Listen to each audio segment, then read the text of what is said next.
On which aspect?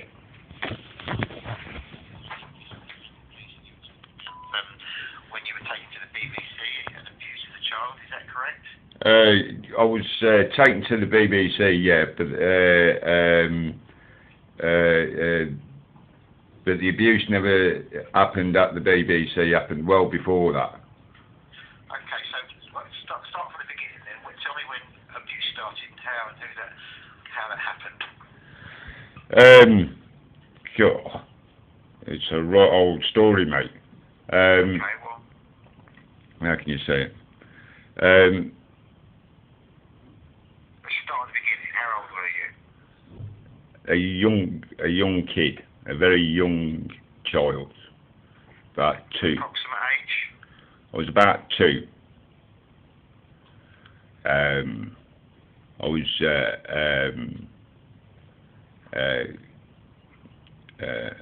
kept in a room for about 2 or 3 years.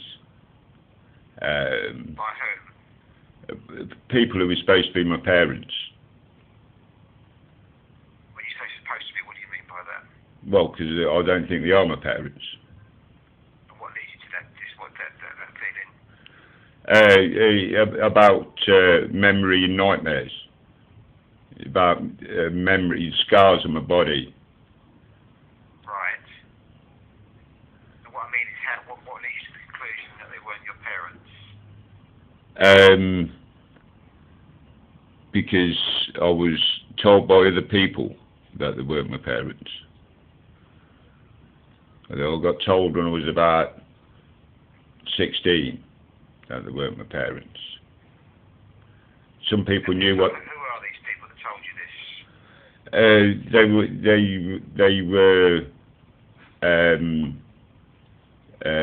They ended up being bikers. Bikers? Yeah, they were ex-military people, bikers. How did they know the people that you were living with then? Because the person, one of my, the 2 people who brought me up were ex-military people themselves. So they were known, okay. Yeah. I'm trying to write this down, you have to bear with me, okay? Yeah.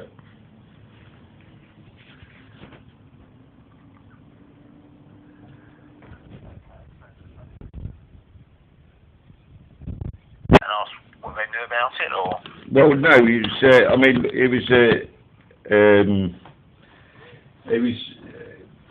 was an ongoing abusive sort of, I was beaten. In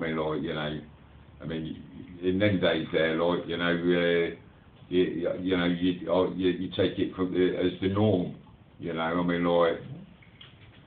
but it was a grooming of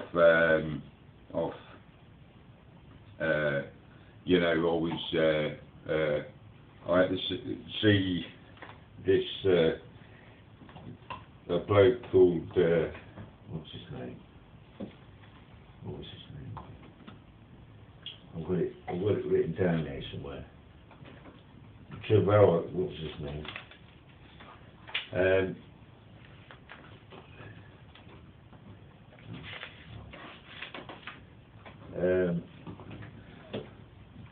Yeah, so it was I don't know how to explain it. There's a sort of there's a system in the town where I'm at, It's like a secret subculture system of where they get hold of young children, usually between the ages of 2 and 5 years old, before they start school, and it's usually sorted out is where one of the parents can't cope with the child, so it's a good Samaritan is like looking after the child for them. You know what I mean? Okay. And are you saying that you were part of that system? this was back in the early 60s, but it still goes on now. Where is this? Coventry. Coventry. That's your current location, is it? That certainly is, yeah. One second. Just have a look at this. What's 1 second? Michael. Carol, I'll call you back on the phone, all right? Right, sorry about that. Just got rid of that phone call. Yeah. So, give me what is your current address now? What's your full address, Mr.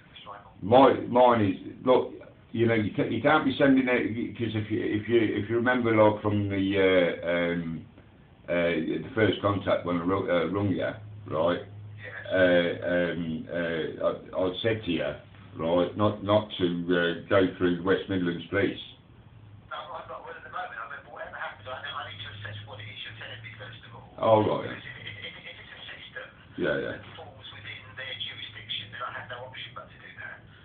Because we can't investigate something that falls in another jurisdiction. I need to fully assess what you're telling me and then decide how it needs to go from there. I mean, before I do anything, of course, Yeah. you know, you can tell me what you want to do. But Well, in the you- meantime, you know, yeah. I need to know where the offence occurred, because that's the jurisdiction of the service that would investigate it.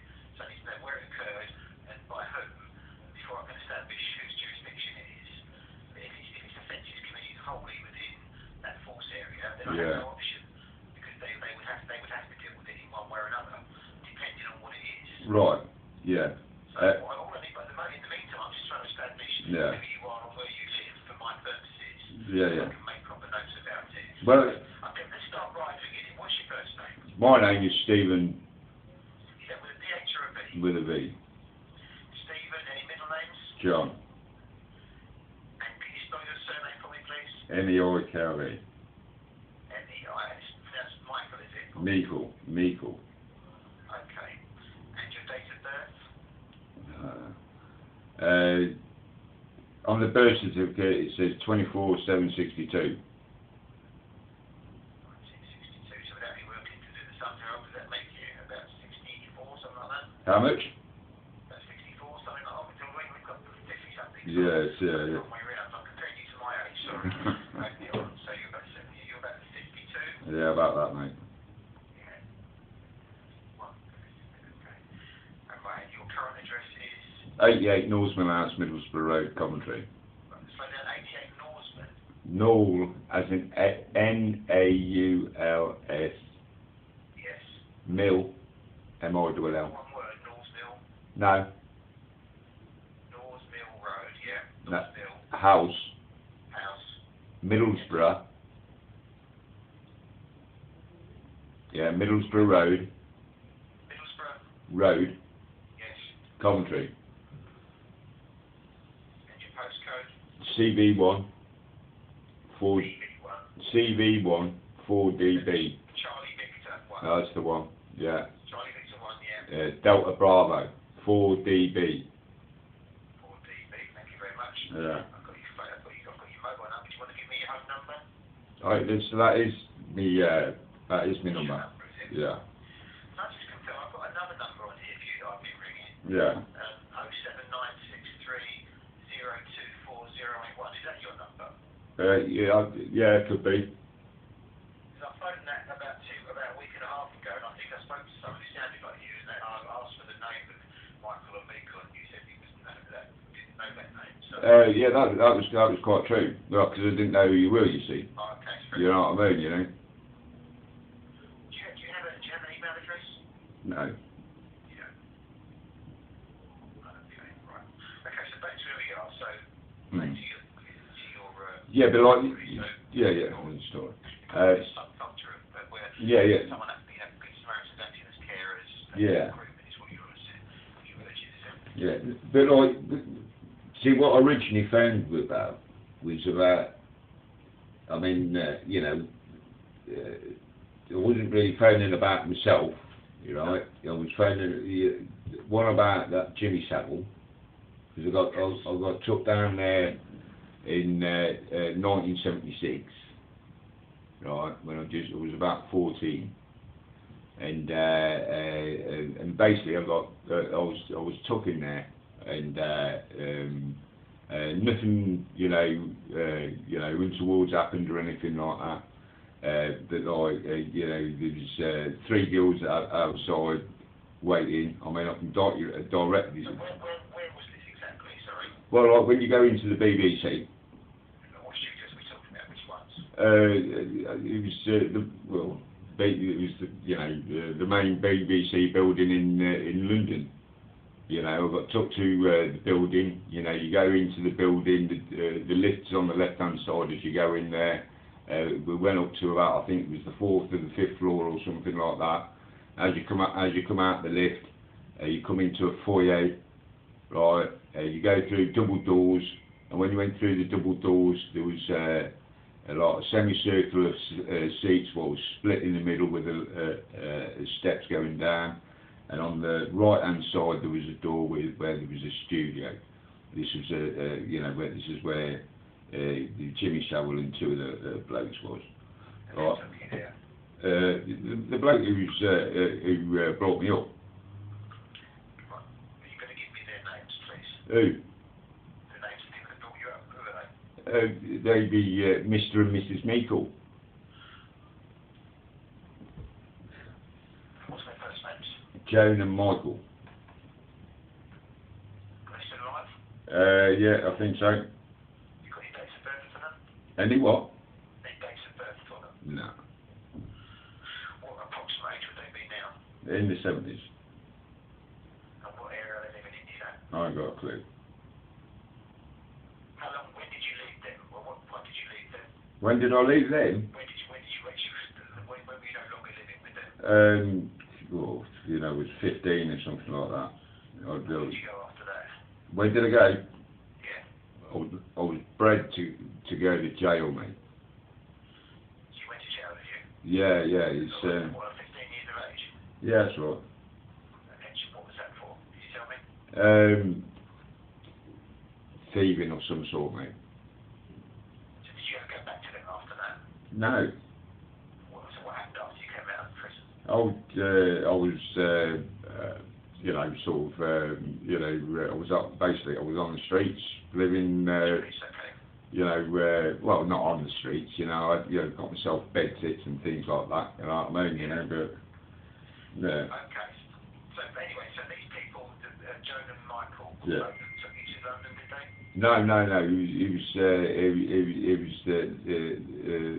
the bloke, Where was he? the Michael. So your purported father, yeah? Yeah, that's the one, yeah. I got took down to London twice. Right, one was to see Jimmy Savile, right, and you know, basically he was down there. He's turned around and he's looked me up and down and he said, "Rent boy." You know what I mean? Sorry, Rent boy? Yeah, that's right. You know what I mean? Yeah. It was like a what to do with me sort of thing. Sure. You know what I mean? You know. I mean, like, I didn't have a clue what a rent boy was or anything like that. But when I've asked, you know, I said, well, you know, what is a rent boy like? You know what I mean? You know, and what I got told to be a rent boy, or what a rent boy was, it was the new boot boy. You know what I mean? You know, and you have to be a hard bastard to be a rent boy. You know what I mean? You know? You have to be a what, sorry? A hard bastard. Right, okay, yeah, I understand what you mean. Yeah. Right. Alright, so then what actually happened? This is the first occasion that Yeah. Michael Meikle told me what actually happened when... How did he know Jimmy Savile? I'd say that I think it was I think, like, not being funny with you, mate, I think it's just part of the establishment, and once once you're in it, you get to know everybody. So what were you told when you were taken down there then? What were you told by you? Well, you know, we're just going to see this bloke, you know what I mean? You know, it just, it was, you know, it's like the second time I went down to London, I had to go down and meet an underground car park. This is when I was about 15, now 16, right? And you see, like, I used to, you know, I used to hang outside a pub called the Town Wall Tavern, in Coventry. And one of the people like, who used to go in the Town Hall Tavern was Harry Neves, right? Okay. Yeah, you know, does that ring a bell, does it, Harry Neves? Yeah, I know about him, yeah. Yeah. Right, so anyway, like, there was these, you know, when I'm, you know, sort of hanging about on the doorway, you know, trying to look a right hard bastard, you know what I mean? Because I'm still thinking about, you know, like, this is how this rent boy's supposed to be. You know what I mean, yeah? Not that anything happened on that side of life or anything, because, like, once I found out what a fucking rent boy was, I was off. Yeah. You know what I mean, yeah? Can we just go back to the first occasion that you went when you were taken down there? Yeah. And you saw Jimmy Savile. Yeah. Taken into where was it? A studio? What was it? Well, no, yeah, it was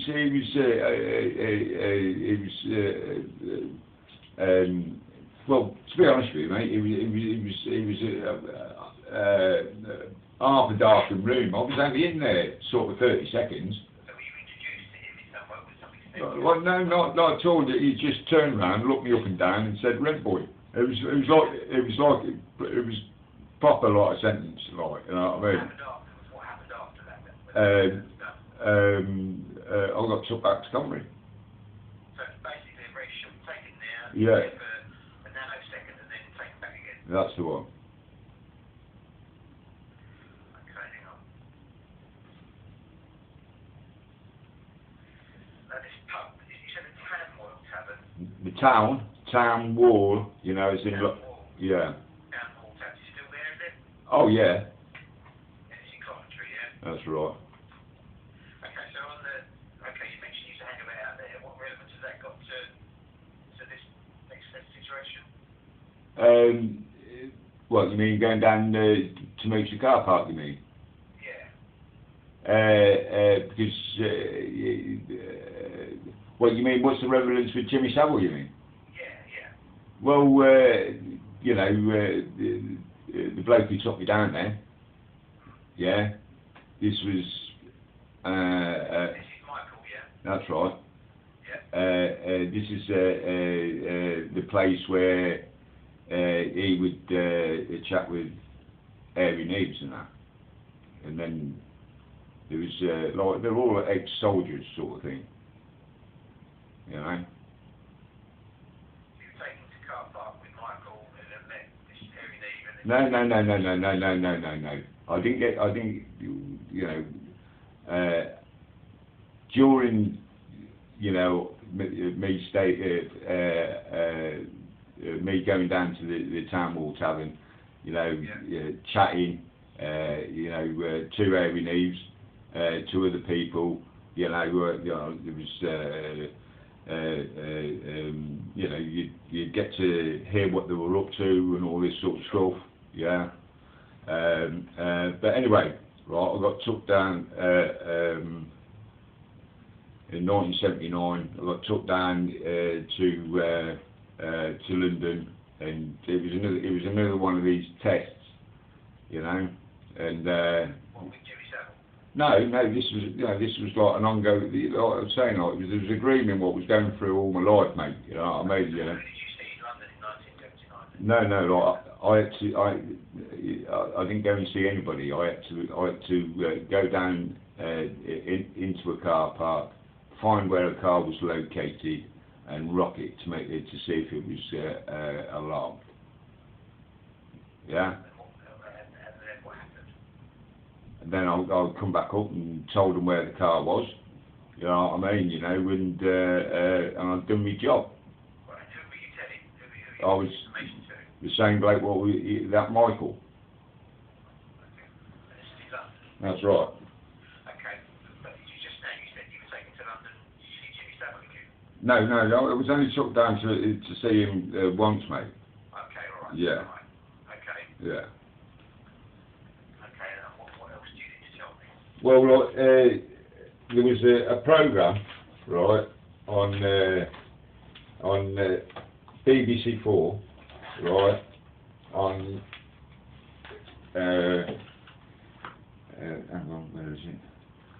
Yeah, right. There was a program on BBC for called Never Mind the Baubles, Xmas '77, right? Okay. It was at a social club called Ivanhoe's. Okay. Yeah. Now, see all them. Pardon? Where is that? Well, you know, I'd love to know myself, mate. I got took down there, and but anyway, right. See all them kids in there, right? If you have a look at the if you get hold of the program, yeah. Now, see, that was the people would go down to that Ivanhoe's to abuse children. The children were there to be abused. Does that include you? Oh no, I didn't get. I got took down. I got took down there to see the people who the program was about, which was the Sex Pistols. Okay. How do you know that the kids were taking it for that purpose? Because that's what it was about. You know, because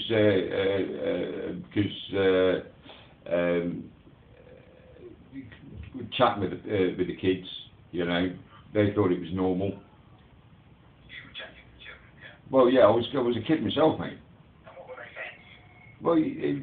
Well, well, you know, what's going on here, and you're saying, oh, right, you know, because like there's one of the lads from the Pistols who he was into one of the young girls down there, mate. Okay, alright. You know, and I'm sure, like, if you watch the program, you'll be able to see it. Okay. Okay, and what else do you need to tell me? What else do I need to tell you? And you've got no idea where this Ivanhoe's is? I have no idea where it is. Is it in London? No, I don't think it is. No,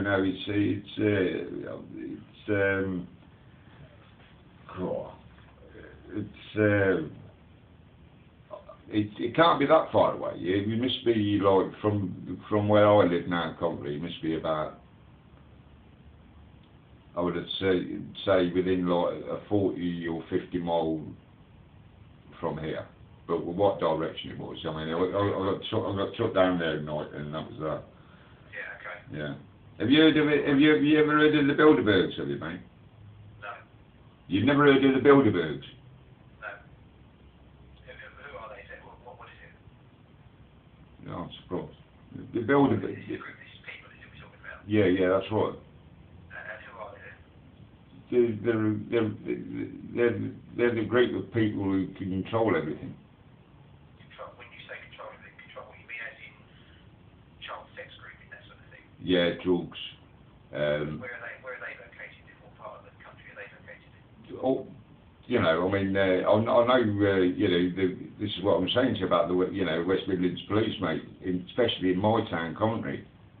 You know, I mean, like, it's, I'm not saying like, you know, everybody, but I know there's some people, you know what I mean, who are in all sorts of positions, especially in the law, mate. I see. All right. Okay. So you're suggesting that those people in positions of power That's quite true, mate. Yeah. Okay. What evidence do you have of that? What evidence? Yeah.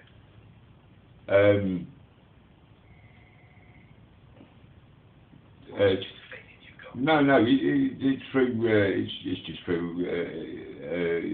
experience of life, mate. When you say that, you have to qualify it. Well, yeah. All right. And you see, when I first come down to Coventry, you see, mate, right? Yeah. They had to find a doctor who'd sign a kid on without a blue book. You know what I mean by the blue book? Yeah. Yeah, you know, because like that's the like when someone's born, you've got the blue book. Yeah. Right. So that. Right. So the doctor who took me on was a Dr. Gold. He was 23 at the time. You know, who later become a magistrate. You know, and you see, like when I was saying about, you know, they get looked after, you see. Oh, I see. Right, okay. Yeah. Are you suggesting Dr. Gold as part of that? Yeah, well, as it goes, I've got in my bag. I've got what's it called? I've got depositions from what the court. You know, we get. You know, like the offender gets their depositions, and the magistrates get their own depositions. Well, I've managed to get hold of his deposition. And it's got my father's name on it. Yeah. And like, you know, he shouldn't be. If there's a person who's known to who's known to the magistrate, shouldn't be in the court governing over the offender. Yeah, right. But it's right. Let's get it together, Steve.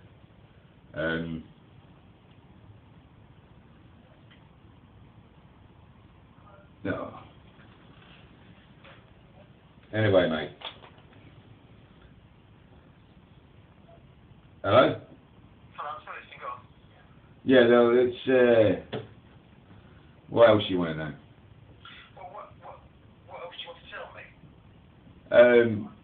You know, it's well,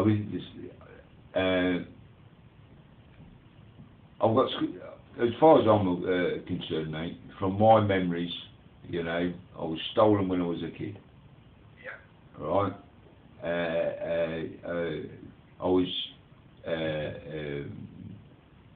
moved about the country, you know. There was a place called the Cattery on the way to Worcester. It's a cottage. The Cattery. Cattery? You know, like as in cats. Okay, Cattery, yeah. Yeah, Cattery. It was a cottage. I was there for a while. I was up north into up in Prudhoe, up north. I actually they actually started me on a preschool there. This is why I've been. Is your parents, Well, I haven't got a clue, really, mate. I mean, you know, I can't remember the people. I just remember the places. You see. Okay. Well, are you making any? Have you got any specific allegations you want to make about things that happened to you? To me? Yes, yourself. Or are you just offering me information to pass on? I know you were saying you were beaten and abused by these people when you were younger, but are you making any other specific allegations, or are you just offering me information to sort of go into the system? Is that what you're offering me today?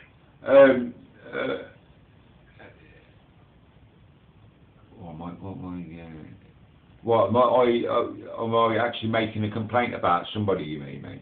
Yes.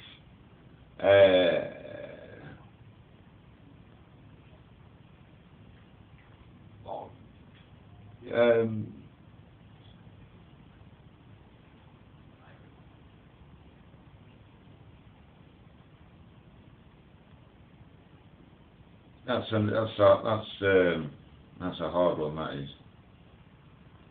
What I'm trying to get to, Mr. Nicholas, your motivation for contacting the police. Obviously, you're giving me quite a bit of stuff here. What my motivation? I can feed into the system, this intelligence system. But Right. Yeah. That's one thing, yes. Yeah. That's one aspect of it. But obviously, you know, I need to know everything about yourself.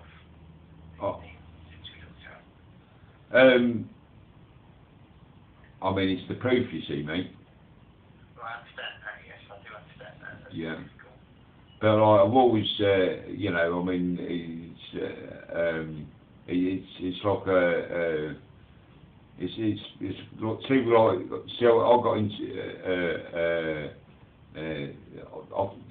I was what you call a co-op boy, mate. There was 8 of us, right? And people behind us put £10,000 into a system, which was run from the Business Management Service on 30 Camden Road.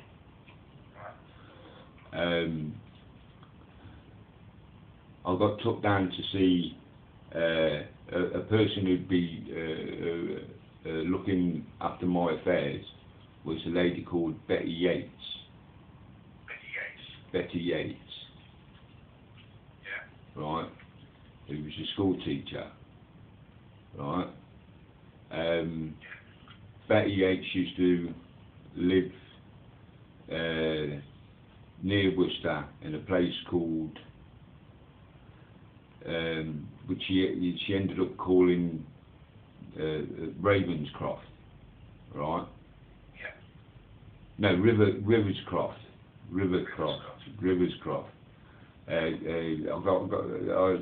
I went down there and stayed a week with her. What age were you? It's when I was 16. Yeah. Right. Now, see, the person who used to live in the gatehouse, because to get to her cottage, you had to go through this gatehouse, and the road would go wound for about half a mile. Yeah. There was a couple of rows of garages. There was a river on the right hand side, and you'd end up at the cottage. Right now, Yeah. Betty Yates, like, she was supposed to look after my affairs. Yeah. She got stabbed to death with a vicar called what's his name? Keith. A vicar, that's right. It was a big thing what went out last year. Okay. So anyway, because of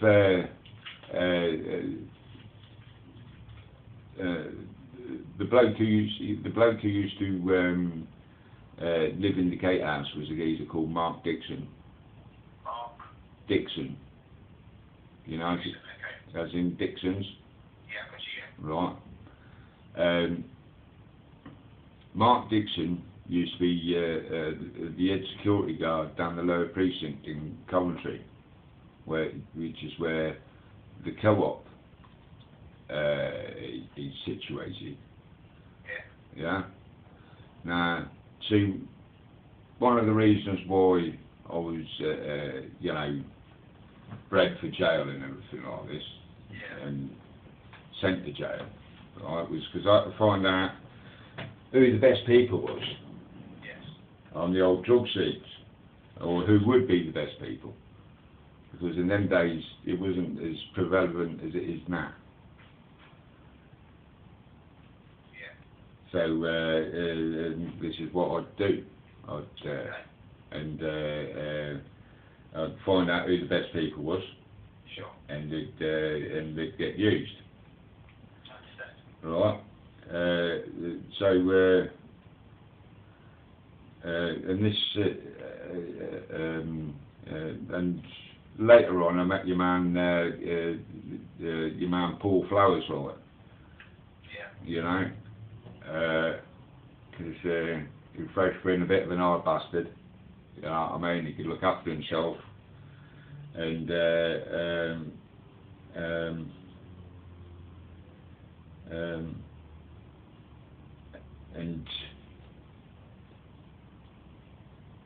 they called me, like, the eighth gate. Eighth gate. Yeah. Why? I don't know. It's I think it was because there was 8 of us who put this money in, right? But they called me the eighth gate, and we all had different names. Yeah. Well, when I say different names, it's going to sound mad, this, right? But I was the thief, you see, and the bloke before me was the poor man. Because he went, you know that, you've heard that saying, that Tinker Tailor, soldier, sailor, rich man, poor man, beg man, thief. Yeah. Right, so I was the thief. You know what I mean? You know, the bloke before me, he was the beggar man or whatever it was. You know what I mean? Yeah. Right. And it's part of this Bilderberg thing, mate. Right. You know, it's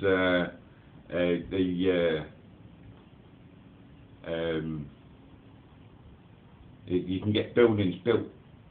You can get, you know, I had there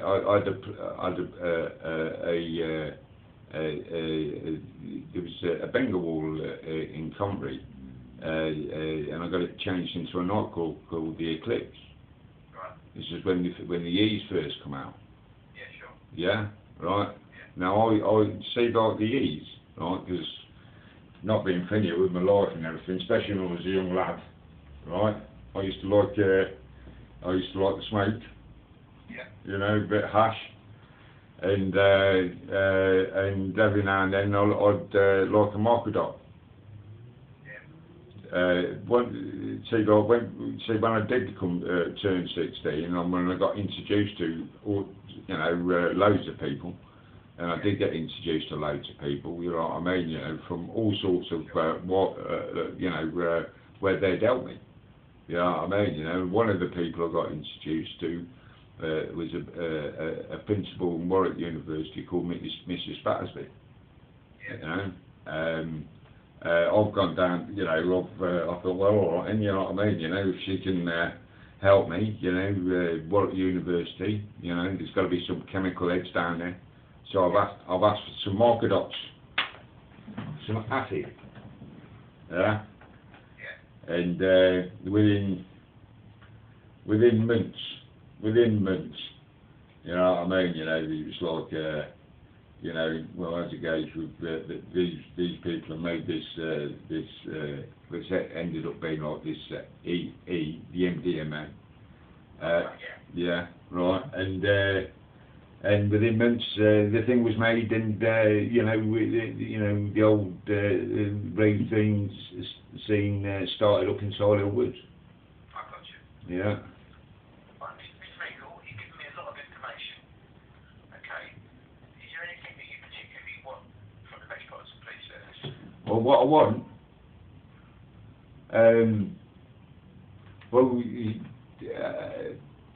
I'll tell you what it's about, you see, mate, right? See, because a lot of this, the co-op situation and everything like that, right, and what they used to do, because it's part of this Bilderberg thing, you see, right, and they do the banking over in Dubai, you see, right, and these people tell your government what to do, you see, right. Now you see, like when we got took off to the war and everything like that, yeah, you know, in Iraq and Afghanistan and that, Sure, yeah. Well, you see, like, you remember those bikers, right, who were said when I was 16, you know, told me about, well, you see, like, you know, because my mother ain't my mother, and my father ain't my father, and my sister ain't my sister, right, because I'm not an in-law, I'm an outlaw. Right, and because I've always had good ties with like certain aspects of the bikers fraternity, and because I was able to get 30,000 bikers down to Wootton Bassett, you see. Right. Okay. Yeah. And I've been. And the reason why I could do that is because like people knew where I'd come from, Sure. and what I do, you know, well, you know, and what was the object of getting 30,000 bikers down to wherever it was you talking to? But the reason, well, because like it was about it was a big blind, mate. It's always about the devolution.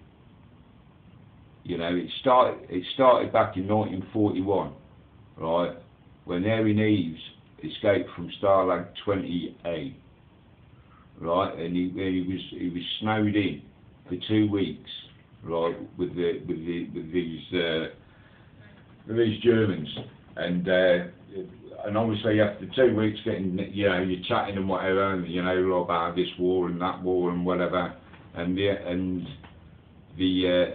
outcome of it was land was bought in Coventry, right, and it was down on Quarry Road, and this is where the Rolls-Royce plant was, right, so, and it was sold to Mussolini, so someone in 19, yeah, so anyway, right, so in 1979, right, that land come to me.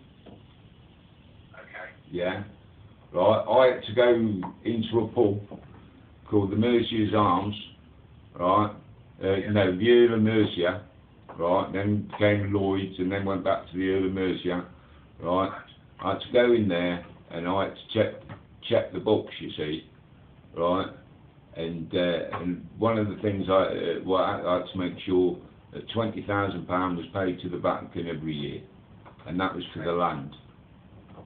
Yeah. And because I knew this, and I was told bikers and whatever, you know, and so and once they understood where I was coming from, I was able to get 30,000 bikers down to Wilton Bassett. Right. Yeah. And it's like you know, this Jimmy Savile stuff. Do you know how long people have been knocking on the door to see Jimmy, to complain about Jimmy Savile and the BDs? Many. And do you know how it come, how it all started, how the investigation started? I think I do. You tell me, go on. Right. So you know, on that road culture what I was talking about. Yes. Right. So anyway. There was a DJ over in America called Frankie Knuckles, mate. Right. Yeah, he died about last month or the month before. Right. He with his influence on the people what he knew, he was able to put pressure on over here to start the investigation.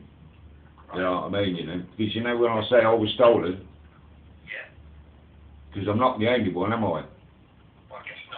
Yeah, well, it was, you know, I mean, like, there was 60,000 what was took out from Ireland. It was 250,000 took from Britain. Yeah. Yeah. Has anybody phoned you up about being one of those? Have they? No. No, they haven't. That doesn't fall within the investigation remit of what we do here. Oh, right. I'm not saying that that hasn't happened, but it hasn't come to us yet.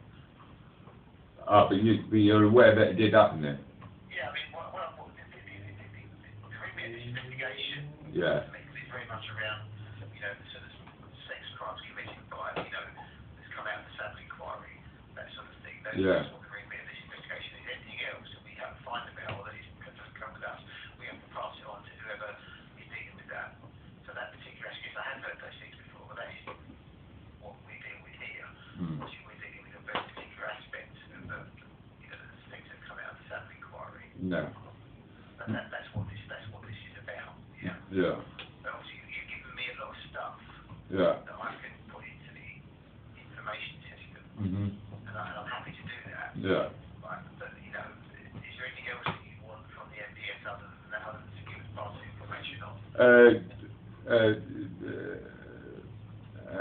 No, I think I'll do. Mr. Michael, it's been really good to talk to you. Yeah. And thank you for ringing me back. I'm glad that we got to talk to each other eventually. Yeah. And I'm going to put all this information into the system. Yeah. And are you happy with that?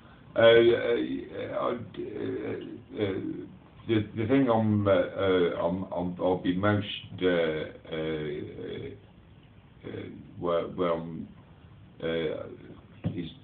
is the actual merging of the car park of Airy Neves.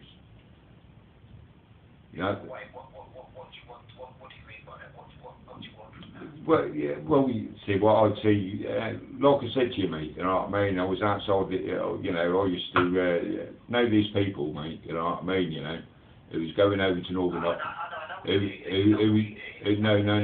I know these people who was going over to Northern Ireland and shooting people dead. You see, mate.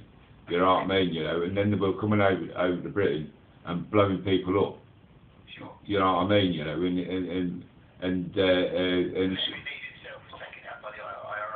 well, yeah, well, this is my point, mate. I'm not IRA, and I'm the bloke who moved the car park.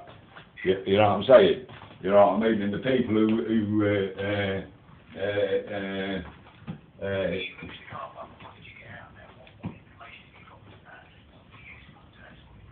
well, let's have a look. You know, I mean, like, who else knew like that when you went down into the car park on the first floor when you went down into it? You know what I mean? You know, if you went, have you ever spoken to anyone else about this? Have you passed this information to anyone else any time? I went down in 1979, mate. You know what I mean? To one of the police station nearest to where the BBC is, mate. You know. Well, it's not what I was told. It's what I told them. I told them about Jimmy Savile, and I told them about the car park. Right. So you have at some point in the past. Yeah. Passed this information to the Metropolitan Police Service or City Police, something like that. Yeah, of course I have, mate. But like, you know. Okay. So what the problem is though is that you know, I mean, it was only what last month or something like that where you destroyed all your records, ain't you? Well, no, yeah. And obviously I can't get into that aspect of it. That's not under my control to deal with that. Yeah. That's a wider issue for the police service, isn't it? But yeah. Obviously I'm talking about, you know, the records that you're talking about. This is a different set of records that we're talking about. That's a different matter altogether. Yeah. But what I'm saying, you have actually you've reported this stuff to the police before. Oh yeah. You're reporting it to me now again. And yeah. Thank you for that. Yeah.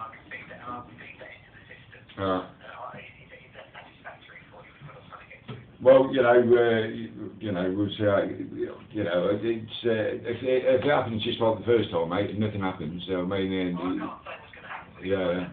That aspect of it, all I can do is take what you told me. Yeah. And talk me that and put on paper the conversation that we had. All right, mate. What happens to it after that is very much out of my control. Yeah. But obviously, I'm not possible to basically report what you told me. All right. Yeah, that's mate. Thank you very much, Mr. Lee. Yeah, nice talking to you guys. Thank you. Bye. Bye.